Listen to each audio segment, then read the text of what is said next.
Good morning all. எல்லோரும் SI எக்ஸாமோட ரிசல்ட்ஸ்க்காக wait பண்ணிருப்பீங்க.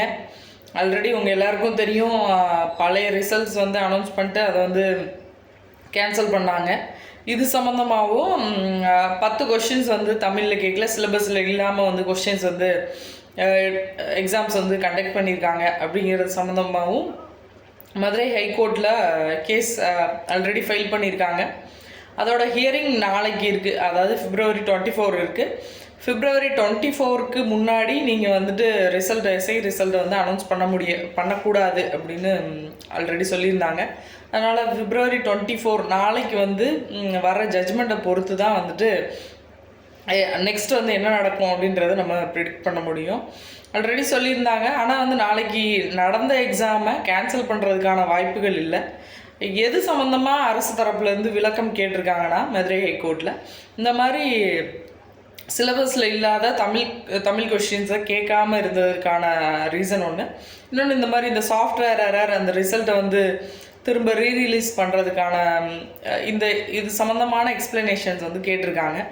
ஆனால் டிஎன்யூஎஸ்ஆர்பி அஃபிஷியல் வெப்சைட்டில் நீங்கள் உங்களுக்கு இந்த 1:5 ரேஷியோ, அதாவது ஃபிசிக்கல் டெஸ்ட்டுக்கு எலிஜிபிள் கேண்டிடேட்ஸை வந்து நாங்கள் ரொம்ப சீக்கிரமே அனௌன்ஸ் பண்ணுவோம் அப்படின்னு சொல்லியிருக்காங்க.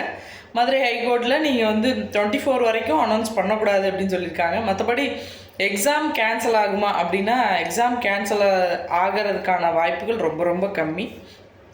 வர அப்கமிங் இயர்ஸில் இந்த சிலபஸில் சேஞ்சஸ் இருக்கலாம். அதர்வைஸ் இந்த சப்ஜெக்ட்லேருந்து இவ்வளோ கொஷின்ஸு இவ்வளோ மார்க்கு தான் நீங்கள் கேட்கணும் அப்படின்றத பற்றி சொல்லலாம். இந்த எலக்ட்ரானிக் சாஃப்ட்வேர் எரர் இதெல்லாம் வந்து இதுக்கு மேலே நடக்காமல் இருக்கிறதுக்கு என்ன பண்ண முடியுமோ அதுக்கான ஆர்டர்ஸ் வந்து கொடுக்கலாம். அதனால் எக்ஸாமை வந்து நடந்த எக்ஸாமை கேன்சல் பண்ணுறதுக்கு வாய்ப்பு இல்லை. மேபி நாளைக்கு ஆர்டர்ஸ் வந்து பாசிட்டிவாக வருது, நீங்கள் சீக்கிரமே வந்து இதெல்லாம் எல்லாத்தையும் ரெக்டிஃபை பண்ணி ரிசல்ட்ஸ் அனௌன்ஸ் பண்ணுங்கள் அப்படின்னு சொல்லிட்டாங்கன்னா, இந்த month end are March first வீக்கில் வந்து உங்களுக்கு ரிசல்ட்ஸ் வந்து வரலாம். அதர்வைஸ் ரிசல்ட்ஸ் டிலே ஆகுதுன்னா உங்களுக்கு எலெக்ஷன்ஸ் ஆல்ரெடி சொன்ன மாதிரி இடையில வருது. அதனால் கொஞ்சம் சேஞ்சஸ் இருக்கும், ஆல்டர்னேட்டிவ்ஸ் இருக்கும். அதுக்காக வந்து ரொம்பவும் உங்களுக்கு தள்ளி போகிறதுக்கான வாய்ப்புகள் இல்லை. நாளைக்கு சொல்ல போகிற ஜட்ஜ்மெண்ட் வந்து ரொம்ப பாசிட்டிவாக தான் இருக்கும். எக்ஸாம் கேன்சல் பண்ணுறதுக்கு வாய்ப்பு இல்லை. இந்த எஸ்ஓசிஓ பற்றி கேட்டிருந்தீங்க நிறைய பேர். எஸ்ஓசிஓ ஜாயிண்ட் ரெக்ரூட்மெண்ட்டில் வர்றதுக்கான வாய்ப்புகள் ரொம்ப அதிகமாக இருக்குது. மேபி அது சம்மந்தமாகவும் நெக்ஸ்ட்டு அப்கமிங் டேஸில் வந்து உங்களுக்கு நோட்டிஃபிகேஷன்ஸோ இல்லை எனி இன்ஃபர்மேஷன் வர்றதுக்கான வாய்ப்பு இருக்குது.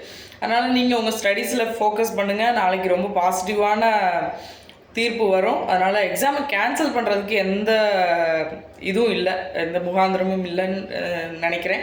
அதனால் மேபி சேஞ்சஸ் வந்து இந்த விஷயங்களில் மட்டும்தான் இருக்கும். மேபி சிலபஸில் சேஞ்சஸ் இருக்கலாம். இந்தந்த சிலபஸில் இவ்வளோ தான் கேட்கணும் அப்படின்ற மாதிரி ஒரு ஆர்டர் பாஸ் பண்ணலாம். ரிசல்ட் எப்போக்குள்ளே நீங்கள் அனௌன்ஸ் பண்ணணும், இந்த சாஃப்ட்வேர் எரர்லாம் சீக்கிரம் சரி பண்ணிவிட்டு இந்த டேட்குள்ளே நீங்கள் வந்து அனௌன்ஸ் பண்ணுங்கள் அப்படிங்கிற மாதிரியும் கொடுக்கலாம். அதனால் எக்ஸ்பெக்ட் பண்ணலாம். நாளைக்கு என்ன நடக்குன்றதை பொறுத்து, நாளைக்கு வர ஜட்ஜ்மெண்ட்டை பொறுத்து நெக்ஸ்ட்டு நமக்கு ஃபிசிக்கல் எப்போ நடக்கும், ரிசல்ட்ஸ் எப்போ வரும், எப்போ வந்து ட்ரைனிங் ஸ்டார்ட் ஆகும், எல்லாமே நாளைக்கு சொல்ல போகிற ஜட்ஜ்மெண்ட்டை வச்சு நம்ம ப்ரிடிக்ட் பண்ணலாம். அதனால் நீங்கள் உங்கள் ஸ்டடீஸில் ஃபோக்கஸ் பண்ணுங்கள். All the best. Thank you all.